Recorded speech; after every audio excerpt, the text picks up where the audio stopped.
Je suis Soundiata Keita, l'empereur du Mali. J'étais le dernier l'espoir du peuple manding à mon époque.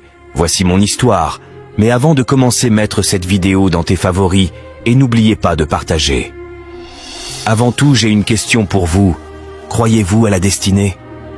Moi non plus, je ne croyais pas. Jusqu'à le jour où ma mission qui était tracée par un prévoyant fut aboutir. Mon fils, le destin est inévitable. Je suis né le 20 août 1190 à Niani, dans l'ancien royaume Manding.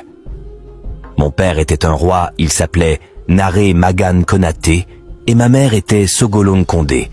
Elle était la femme la plus laide physiquement, mais très humble et intelligente. Mon père avait une autre femme, au fait c'est ma mère qui était sa deuxième.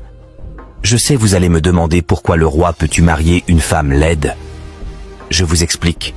Ce que ma mère m'a dit. Un jour, un divin était venu faire la prédication à mon père, disant ceci: « Mon grand roi, un jour, une femme laide et bossue te donnerait un fils.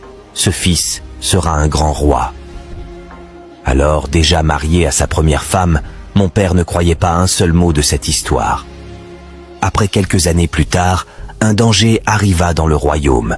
Un grand monstre ravaguait la population à chaque tombée de la nuit. Mon père eut peur et demanda à l'aide à tous les tribus environnants. Chaque féticheur ou chasseur qui venait, il trouvait la mort. C'est ainsi 2 chasseurs sont venus, eux aussi à combattre le monstre et avoir des récompenses du roi. Je sais vous être curieux de savoir comment ce monstre est mort. Mais avant tout, je vous le dis, il faut jamais être indifférent ou méchant à quelqu'un que tu connais pas. Sois humble, gentil, quelle que soit sa nature, et ne juge jamais une personne par l'apparence.